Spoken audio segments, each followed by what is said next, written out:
Today, after a week of will they, won't they discussions about potential negotiations, the Trump administration confirms plans are set for Special Envoy Steve Witkoff and Jared Kushner to head back to Pakistan for a second round of negotiations with Iran. The Iranians want to talk. They want to talk in person. And so the president is, as I've said many times to all of you, always willing to give diplomacy a chance. So Steve and Jared will be heading to Pakistan tomorrow to hear the Iranians out. Not scheduled to attend, Vice President J.D. Vance. Witkoff and Kushner are expected to meet with Pakistani mediators, who will also meet separately with an Iranian delegation. A senior Pakistani government official also tells ABC News if the meetings are a go, U.S. and Iranian delegations would meet directly on Sunday.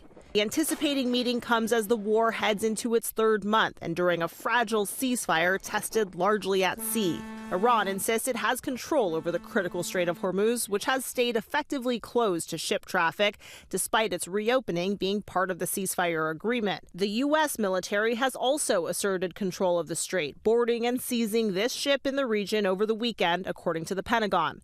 Today, Joint Chiefs of Staff Chair Dan Kane said troops gave the Iranian-linked vessel several warnings before taking action. Over a 6-hour period, the vessel and her crew repeatedly ignored U.S. warnings. And then the U.S. Navy destroyer executed a series of pre-planned, carefully calibrated escalation options, including firing 5 warning shots. Iranian state media reports Iran also seized 2 ships this week. Both sides say they control the strait. The White House says Vice President Vance will monitor negotiations alongside Secretary of State Marco Rubio, who will also stay in Washington. Christiane Cordero, ABC News, Washington.